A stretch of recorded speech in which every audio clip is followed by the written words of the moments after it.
juin, en premier lieu, deux candidats, qu'on appelle binômes, et des remplaçants.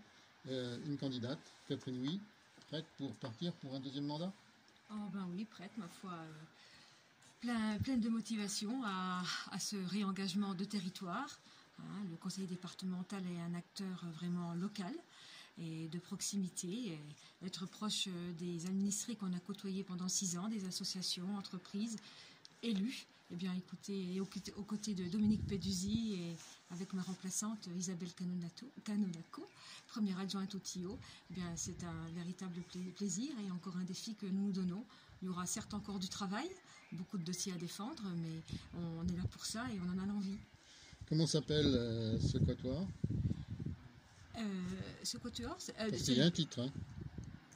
Une priorité, notre canton, c'est ça? C'est ça. Oui, une priorité pour notre canton. Voilà, oui, c'est le slogan. Oui, c'est pas notre nom. Oui, c'est pas notre nom. Ah non, pas encore. Alors, pour Dominique Peduzzi, c'est un peu plus ancien, parce qu'avant, il y avait un conseil général, ça n'existe plus maintenant qu'en principauté d'Andorre, mais conseiller général, déjà, donc c'est déjà une bonne habitude, une bonne expérience. Oui, en 98, je m'étais présenté pour la première fois, donc sur ce même canton. Alors, sur ce même canton, sur le canton qui portait le même nom. Mais il y avait 8 communes. Donc aujourd'hui, il y a 10 communes. Dommartin, Vecou, Rue, Ferdru, Ramonchamp, Le Ménil, Le Tillot. Je vous regarde dans les yeux et c'est pour voir si vous suivez. Fraisse-sur-Moselle, Saint-Maurice-sur-Moselle et Bussin. On l'a fait au fil de l'eau, comme les saumons en remontant. Donc oui, c'est une vieille aventure, mais c'est pas parce qu'il y a eu des mandats passés que les choses sont écrites à l'avance. Donc on se représente avec une vraie ambition pour notre territoire. On se représente pour écrire une nouvelle page de ce que doit être la vie de nos territoires, la vie des habitants, et avec Thierry Rigolet, Isabelle Canonaco et Catherine Huy, voilà, on va dans la vallée se présenter, essayer de renouer un contact qui est perdu depuis quelques mois avec le Covid. Et donc voilà, ça va être l'exercice de campagne électorale tout à fait particulière. Est-ce que pour l'avenir du canton, il y a des points d'inquiétude? Des points d'inquiétude, pas particulièrement. Écoutez, je pense qu'on est justement à l'écoute et en lien de proximité avec justement donc, nos remplaçants, et qui sont par chance aussi des remplaçants du territoire. Et comme le disait Dominique, on a un canton à 10 communes et en fil, les communes sont l'une derrière l'autre. Donc on traverse le territoire, on le côtoie et on est vraiment de proximité puisqu'on est un canton à 10 communes. Et donc quand il y a des soucis ou des interrogations ou des requêtes, eh bien on nous fait...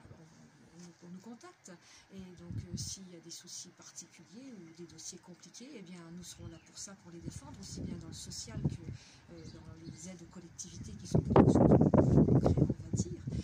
Voilà, on sera là pour la solidarité des personnes et des territoires, mais pas de soucis non particuliers. Je pense qu'il y a des soucis un petit peu partout, mais les soucis, ce sont des défis à remporter. Et Dominique, quels sont justement les grands points positifs de ce canton? Tout est positif. Non, mais il y a une multitude d'atouts. L'emploi industriel, le nombre d'habitants qui sont dans ce canton, qui est un atout, la diversité, les espaces naturels, les espaces culturels. On a quand même les mines du Tillot, on a quand même le théâtre du peuple, qui sont des points d'attraction, les activités touristiques. C'est très étonnant quand les gens viennent de l'extérieur et qui s'intéressent un peu à notre territoire, ils sont très étonnés de voir la diversité de ce qu'il peut y avoir. Ça, c'est une grande force du canton, la qualité des habitants, qui sont des gens réputés sérieux, pugnaces, et ça, c'est des atouts. Et puis, il y a tout le réseau des entreprises, du travail artisanal. On a un certain nombre d'entreprises qui sont dans des métiers très, très variés, qui font que notre territoire, notre vallée, la vallée de la Moselle, elle est reconnue pour sa diversité et son sérieux. Et puis derrière, il en découle toute la vie associative, parce que tout ça, ça permet d'avoir des gens qui sont fixés sur le territoire. Et donc, voilà, c'est des atouts. ça n'empêche pas qu'il y ait des gens qui aient des difficultés, qu'il y ait des gens qui s'interrogent sur l'avenir, mais voilà, vous savez, mon métier d'origine, c'était mécano. Si toutes les voitures marchaient toujours en permanence, j'aurais pas eu beaucoup de travail. Donc voilà, on est là pour régler les choses qui vont pas bien. On est là aussi quand il y a des gens qui ont besoin d'un levier, d'un accélérateur pour être aidés, mais pas que financièrement, que ce soit au niveau administratif, que ce soit pour construire un choix, pour être guidé, pour avoir des contacts. Ben voilà, c'est toutes nos missions. Alors rendez-vous sur Radio Débat.